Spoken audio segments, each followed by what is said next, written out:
Careful, Ashworth. That world on the screen has a 0% survival rate. Don't tell me you're about to raise your hand. The transport shuttle Meridian's Hope descended through the atmosphere of Kelvin Station, and Cadet Cale Ashworth pressed his forehead against the viewport, watching the curve of an alien homeworld fall away beneath him.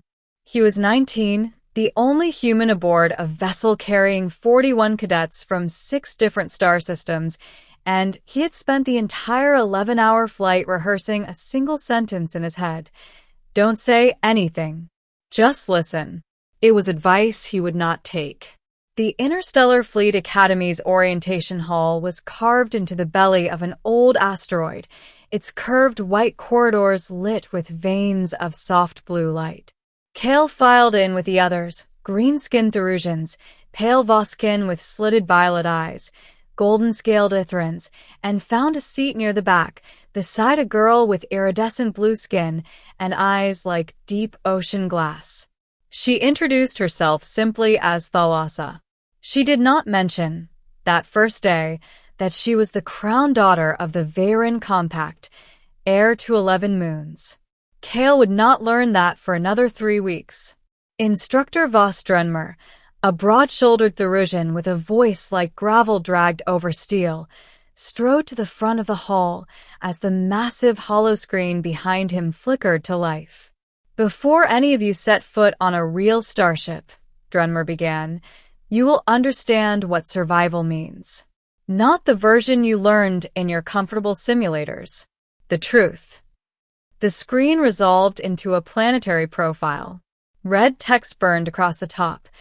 Deathworld Class 4, Theoretical Survival Rate, 0%.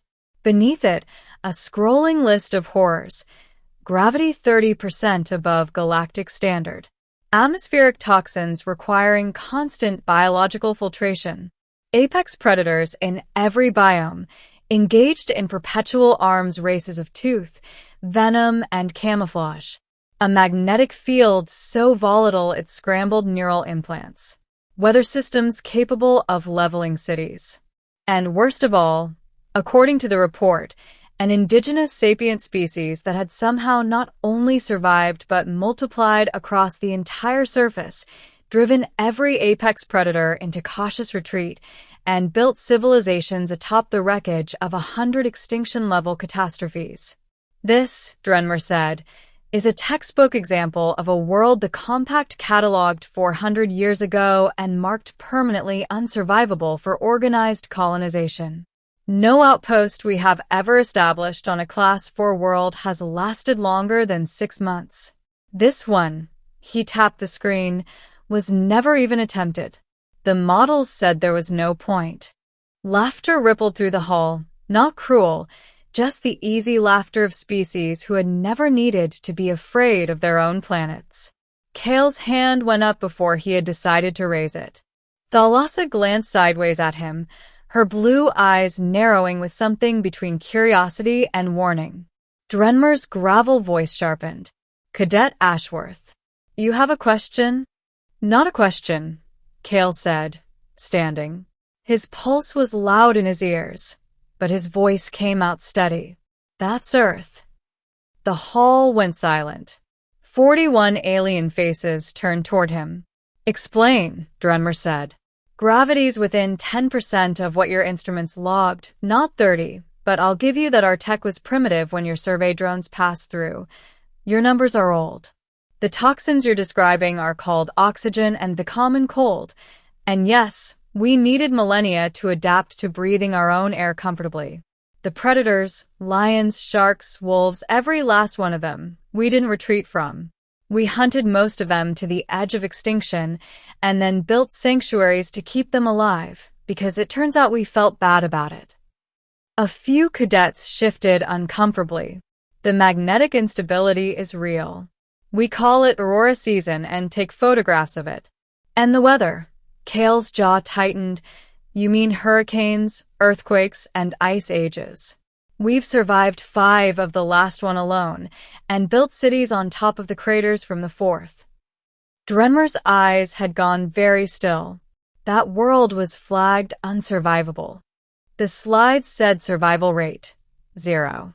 Kale spread his hands. Then explain me. For a long moment, nobody spoke. Then, from somewhere in the third row, a Therusian cadet started to laugh, not mockingly this time, but with something like disbelief, and the sound spread through the hall until even Drenmer's mouth twitched toward something that wasn't quite a smile.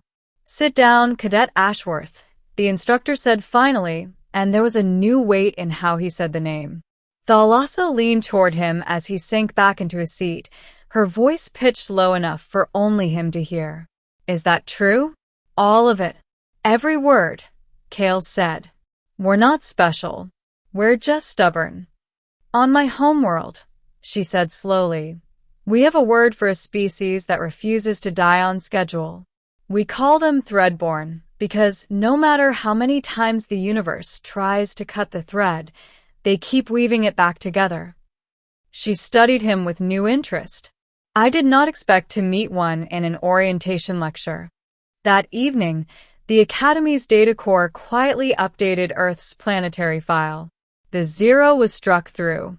In its place, a single compact standard notation appeared, one that would follow Kale through every year of his training and every mission after.